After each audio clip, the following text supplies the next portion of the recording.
Hey YouTube, what's going on? So in today's video, I would like to talk about how I choose my contracts to make this very simple and easy for you guys to understand. Okay, so when it comes to options, volume matters, and I'm talking about stock volume, right? So when you come over here and trading view, just make sure you have volume. It doesn't matter, but you want to see what the daily volume is for a contract, right? So I'm gonna buy puts for FedEx coming up.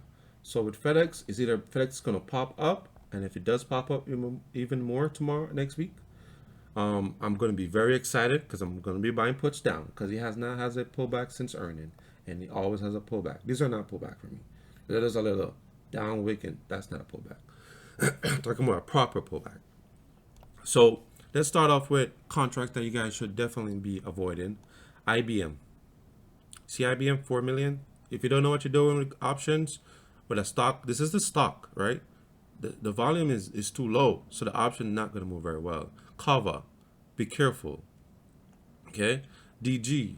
So with DG, it's not bad, but at the same time, you got to be careful because if people aren't really known to trade the stock, they're not going to really be trading it, right? UPS is okay, but you got to be careful. These are companies that people don't really trade that much on options, but so you got to be careful about the option contracts. So I mean, they don't really trade the stock like that. It's only 6 mil. For example, you got AMD, you got 50. You know what I'm saying? Look at these. These are big boy numbers. So people are trading these a lot. So the option's gonna move very well. So when you're trading any stock, penny stocks, stuff like that, doing options on them is really bad. For example, I'll give you a quick example. HUD. Man, I really want to buy some HUD puts, but like for HUD, right? HUD has been going up like crazy, yeah. So you would, let me see. T HUD. Where are you, HUD? I know I have you here. Yeah. So HUD volume actually been increasing, but HUD volume was pretty low.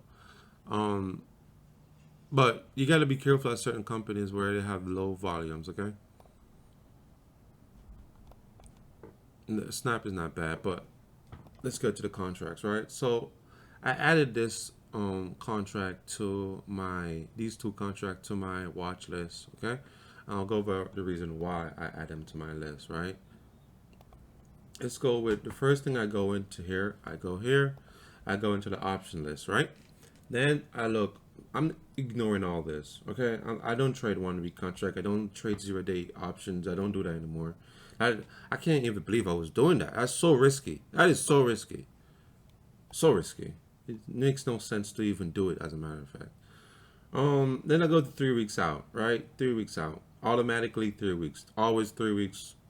The more the merrier, but 3 weeks for me is perfect for my strategy, right?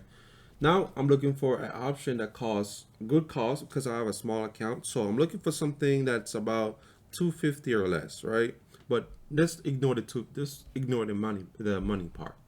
I gotta go to puts because I mostly buy puts always. Sorry, that's just what I do. So puts, right? So ignore the money, ignore theta, ignore delta, all that. Now come over here. What's my first thing my eyes are looking for? Open interest. My eyes are all, I have open interest turned on over here and volume over here. So you want to come here, you want to make sure that you have open interest turned on and a volume. Those are the two things I care about. I don't care about nothing else. I don't even care about this. None of that. Open interest. I got that turned on. Great.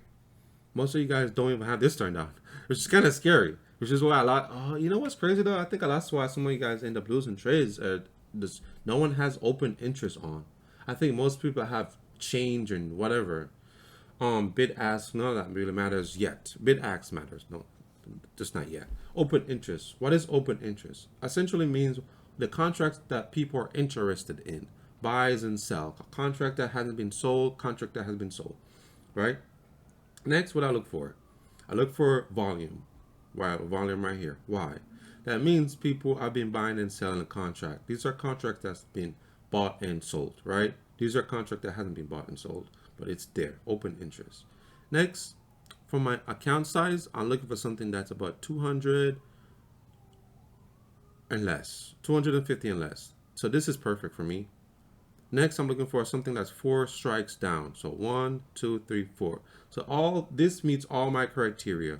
250 less, volume good, open interest good, right? But this is, it's a little, 1,000 is great, but you want something more to marry. If you see 3,000, 4,000, 10,000, that means you can get in and out your contract very easily. This, right? Because there's more people interested in it, buying, selling it, right? Now let's talk about real quick what not to do. This right here has even better quality, right?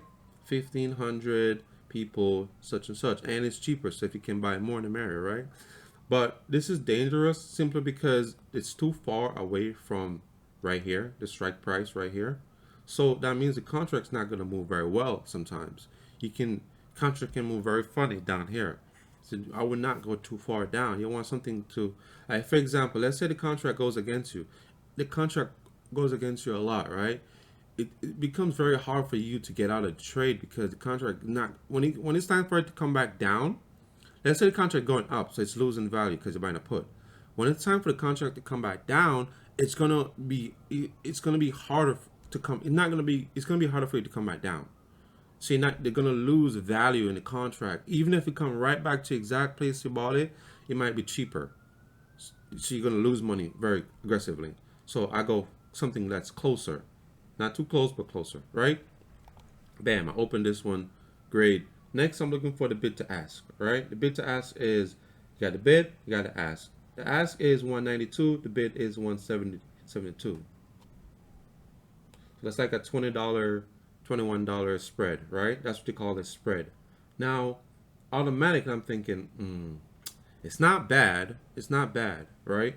Because this $20 spread, if I could buy this for $73, at least I know there's people willing to buy from me at 192. So the cheaper I can buy this contract, the better it is, right? Better it is. The reason why I don't worry about theta and delta is because usually I don't own my contract for more than 1 day. Like, that's the honest truth. Not yet anyways. In the future, once I start making more money and I can sit in my contracts, yes, I would worry a little bit more about theta and all that stuff. But right now, I just hold it for like a day or two, so it is what it is. Right, so now I have everything here. Spread is not bad. Now I add it to my list as to just watch it to see how it moves. And when I say to see how it moves, meaning once I add it to my list, I want to see what the bid and ask is throughout the day. Is it getting crazy? Are people, if this ask drops to this bid at 73, what is going to be the new bid? Is it going to be 120, 130? That means that that's a bad contract, which means there's people are willing to buy for cheap, yes, but you need someone to be willing to buy closer to the ask at all times. That's what you want. If the spread is too wide, it's just the contract going to move funny. You're going to be down $50 and then up $60, then down $70. You don't want that. You want the bid and ask to be tight at all times, even when the contract is dropping. You want people oh man, I really want to buy this contract. That's what you want. Buy my puts anyways, because I believe it's going to drop. That's what you want. The next one I chose was August 2nd. Was it August 2nd or 16th? Let me see. Or 9th? Let me see. All right. Yeah, so August 16th. Why August 16th? Well, you can clearly see 1, 2, 3, 4 down, right? Now, this contract one is expensive, but it's expensive for a reason, right? Look at how much time you have, guys. This is August 16th for 400, which means you have until August 16th to be wrong, right? That's very good. And for the price, reasonable, right? So let's go to open interest, 1,400, which means what? It is expensive, but there are a lot of people willing to buy and sell the contract. I got the volume over 500, so that's good. A lot of people are interested in this at least. But again, this company is very tricky because, as you can see, the open interest is really bad. So if you don't pick the right contract, it don't matter if you're right, because people won't be willing to pay for it a lot of money for it. You want people willing to take your contract from you when it's time to get out. And then bam, I go here, bid and ask. Whoa, this is really good. I am doing this on a Saturday, so this is gonna change and fluctuate. So you have to see how it operates during the regular trading hours. But I come over here, right? Ask 425, bid 400. 20 people are willing to buy it. Whoa, that's really good. that's only a $25 spread. So if you bought this for 400, let's say, and it just pops up to 25, that's you just made $25 in a snap, right? So that is how I would trade open interest. That's very important. So that's the reason why I have these two only on my list. One is expensive, one is cheap, but the one that's expensive gave me more time, has better spreads, better everything. So this is like literally, and if the stock go, even if the stock goes against, like I open on Monday and the stock keep going, this contract just gonna get cheaper and cheaper.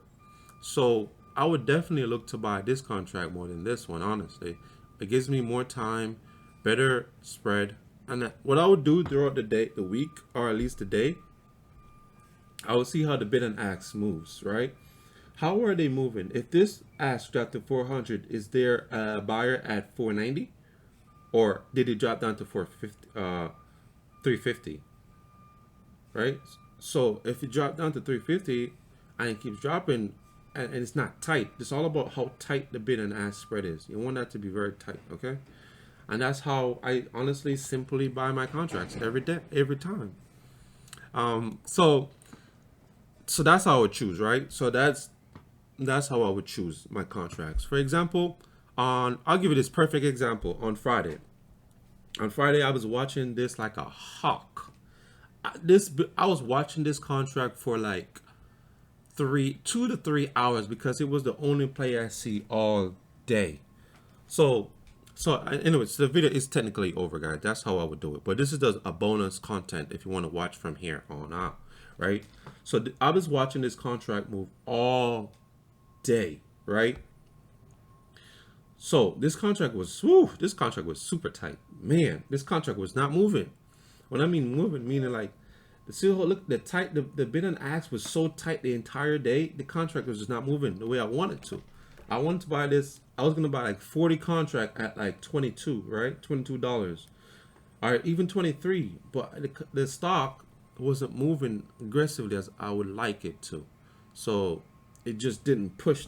It didn't give me what I want. So I just couldn't buy the contract. But man, I would have made so much money on this if the stock just did what I wanted to do. I was willing to buy even with the 50 contract. That's how confident I was in this play. I was willing to buy up to 50 contract because guess what? This is how you make some serious money. This was probably one of my biggest and best trade ever. Why? Open interest 3,000, right? The bid ask was tight.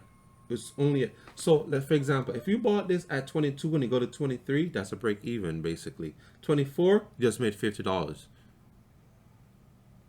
So. And if it goes down to like $6-7, man, you're making serious money with just a dollar movement. I'm confident. See right here, I was 40 contract, 22. Man, if I gotten that, woo, and the stock falls the next day, I'd be beautiful. I will make so much money. But this contract was very good. I've never seen a contract this good before, where it was only going up $2 to $3%. It was only going up 2 to 3.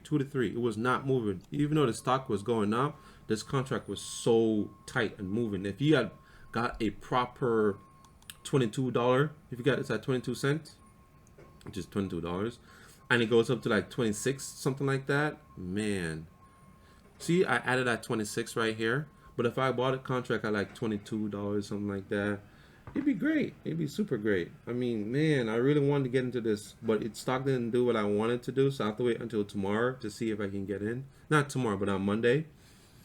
But man, that would have been great. That would have been great. I'll give you guys a quick example of even these stock right here, right? The Meta, Amazon, like you see all this stuff up, all this money. You see all this stuff I added, Tesla, all of them. I'm down on that one, which is kind of weird because I'm pretty sure Tesla went down, didn't it? These plays are, I didn't buy them because of certain reason. I'll give you an example of a stock. This is going to be the perfect example of certain companies that I don't like to trade anymore. And this is one of them, PNW, right? PNW is one of those companies that just don't like trading. See, under 5. And this is all the option move. This is what I mean by if you guys don't choose the right contract, you just end up not making money. Look at this. Open interest, great. Volume is low, to be fair, right? But look at this. They want to sell it for 246, but look what they're willing to buy for it. So even though you're right, up money, you might be able to sell it for maybe 230, because sometimes there's hidden buyers. So maybe you could sell it for 230, 225, something like that. But this is really bad. So this is what I mean by if you don't choose the right contract, even though you're right, the stock has to go even more in your favor for you to sell it. So anyways, guys, so that's enough. I'll see you guys in my next one.